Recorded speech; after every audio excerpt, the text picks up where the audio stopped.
Dime lo que tú quieres de mi coqueta. Sé lo que te gusta es salir y se suelta. Cuando baila reggaetón pa' mí que muñeca. Le gusta salir y seducir.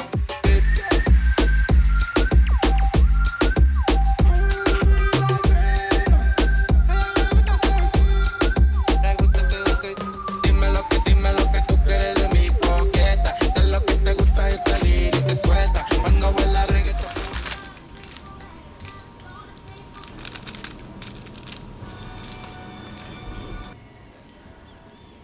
Ella dice que me quiere controlar.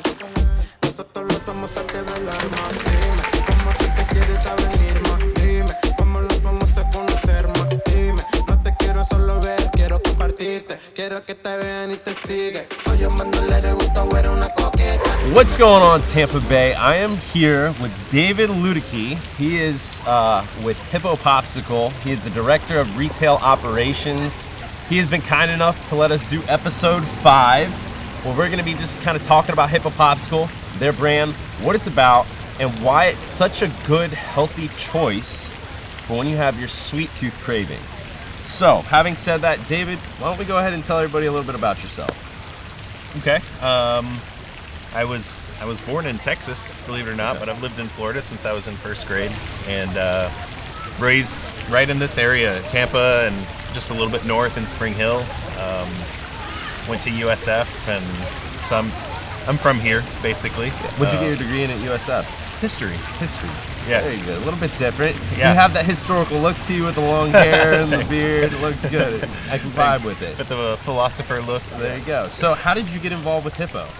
Well, after graduating college, I became a teacher for the public school system, and I just realized that it wasn't what I was meant to do. I just wasn't thriving doing that, and so I had a friend who actually went to college with the founder and CEO of the Hyppo. Okay. And was just kind of venting to him about how I needed a career change and needed something different to do, and the rest is history. He was in the process of helping Steven, our founder, expand into Tampa, and had his ear to the ground for a manager. And very good. So it was right place, right time, knowing the right people, Worked out excellent, kind of thing. Yeah. Well, you're a history guy, so that's perfect. Why don't you go ahead and give us the history of Hyppo Popsicle? I know you said you had a lot of information to talk about with regards to that. Yeah. So Steven is.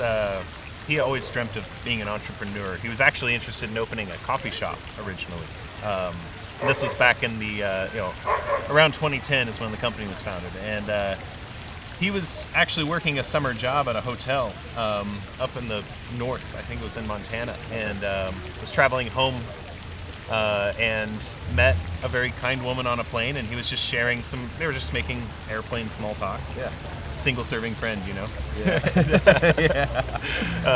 And he was just sharing with her some of his ideas about opening a coffee shop, and her eyes lit up and she said, "Oh, back where I'm from, there are these two women from Mexico that run a small cafe, and they serve paletas. You ever heard of those?" And he goes, "I don't know what a paleta is." And it's Spanish for popsicle, basically. But turns out this idea of a popsicle made from entirely fresh fruit and all like fresh natural ingredients it's just a common popular thing all across Latin America, and all the way down to Brazil, Mexico, of course, Puerto Rico.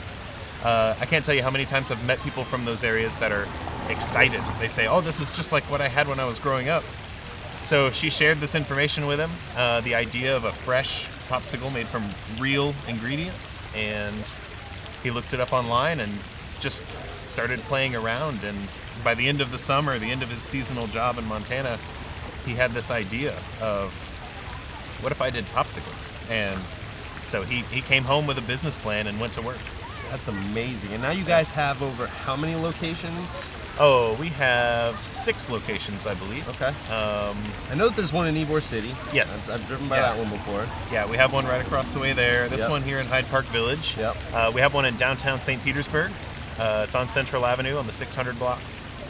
We have one in Gainesville, That's where Stephen went to college, and so his Perfect spot, home yeah, roots. Yeah, and we have several in St. Augustine as well, in downtown in the kind of touristy, like walkable area.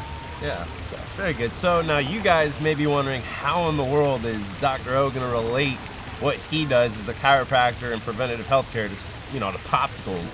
Well, David said it. They're all natural, all organic, made from fresh fruits, fresh products. I think you use cane sugar, I read online. You use raw cane sugar raw for everything. cane sugar. And then sometimes you put dairy into them depending on the flavors. Yep. So I read this and I found it to be unbelievable because I didn't think it was possible. But you guys do over 450 or around 450 different flavors of popsicles. The number is always changing. It's always yeah. increasing. We may be over 500 now. That is unreal. 500 different flavors. So they get rotated in and out seasonally based on what ingredients are most readily available and stuff like that. But we obviously have seasonal flavors to go with holidays and things like that too. But yeah, we run the gamut as far as like frozen treats go. We do have some that are much sweeter and creamy. They're a lot like ice cream. We have cheesecake flavors and things like that, for just when you have to indulge. Yeah. You got to bend so you don't break. But we also, really what we were founded on is this idea of really enjoying things the way that nature gives them to us. So when we make a strawberry or a watermelon, we're not interested in making it anything that it wasn't already when it came out of the ground. And so we focus on highlighting the natural goodness that's there. And so when you get a strawberry popsicle, the main ingredient is farm fresh strawberries. We don't even use frozen strawberries because the flavors become oxidized and things like that. Farm fresh strawberries, a little water so that we can blend it up nice and smooth. Yep. We add a little of that raw cane sugar to compensate for the water. Yep. And it'll be a pinch of sea salt. 4 ingredients, that's how we make our straight up strawberry popsicle. Main ingredient, absolutely strawberries. Fantastic. And choosing to eat healthy these days is really tough with all the different temptations that we have out there. So the fact that these guys are doing it in the way that they are, it's enlightening for somebody in the preventative healthcare profession to see that. And I love what you guys are doing. Real quick, before we go ahead and finish up, what is y'all's purpose? I know that we were talking a little bit about your purpose behind what you guys do. Explain to the audience kind of why you do that. Well, I guess you could say we make 2 things, right? One of them is obviously the most amazing popsicles in the world. We do our best to not cut any corners. The way we make them, we make the absolute best ones that we can, right? The other thing we make is memorable, excellent experiences for people. Our mission, I think, when you're invited into our store, is to leave you with this experience that is bright and cheerful, but fun and whimsical, and just a unique experience that you've had that hopefully can tick the needle in the right direction for you that day. Improve your day if you were having a bad one, or make it even better. For bringing in kids and having a treat after school and stuff like that.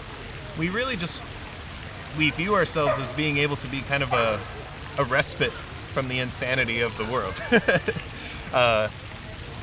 Generally you go to a popsicle store just to sit and have a popsicle. It's such a simple thing that can have, I think, a real impact on your quality of life for that day.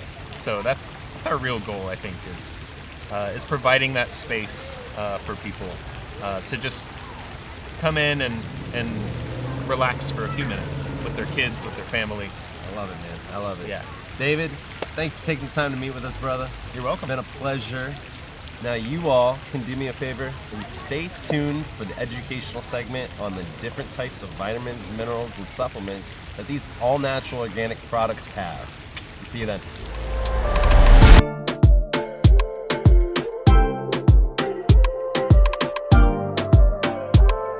All right, everybody, we are now inside the Hyppo Popsicle store, where it is a very bright, cheerful atmosphere. I love the vibes and the aesthetics of the facility. It definitely brings to life what they stand for, kind of that whimsical type of vibe. Now, I want to clarify, I don't always do these videos perfect, okay? There are times where I make mistakes with my verbiage, my word usage. I did make a claim that they do use organic products in all their different sorts of popsicles. That is not entirely true. Although they do get their products from fresh, local farmers, not all those farmers are certified organic. Therefore, we can't make that claim. So let's get on to the educational segment. How does this relate to chiropractic? In all reality, it does, but it doesn't, okay? We're not gonna focus on the adjusting aspect, but as somebody who's in preventative healthcare, I wanna talk more about how and why it's important for us to fuel our bodies with foods and ingredients that are gonna help our insides function the way that they should. So, a lot of their popsicles have these fresh fruits and fresh vegetables and spices and herbs that have elements in them that will allow your body to perform the functions that it needs to the best of its capabilities. Things such as vitamin C, which help with tissue repair. Things such as vitamin B, which is important for all different sorts of cell function. And things such as vitamin E, which can help with the nervous system. Zinc, selenium, minerals that go ahead and allow your organs to go ahead and absorb nutrients, not necessarily themselves, but other sorts of nutrients, so that your body can go ahead and be as active and as strong as it possibly can. Now let's go ahead and talk about chiropractic. Why is this important for chiropractic? Well, I can adjust your body all that I want, but if your insides and your tissues aren't as healthy as they should be, we're not going to get the sort of responses that we need to get. So it goes hand in hand. I can adjust you on one end, and you can eat like crap. And you might get better, but you're not going to get 100% better. Or I can adjust you, and you can also be ingesting foods that allow your body to go ahead and recover appropriately. Okay? So you see how we tie things together here? I hope you guys enjoyed this segment. I'm really glad that David let us come here and check it out. Remember, it's full circle. It's one big unit. We need everything to be functioning together. Cool? Love you guys. I hope you enjoyed this segment, and I'm looking forward to doing some more videos for y'all. Have a good one.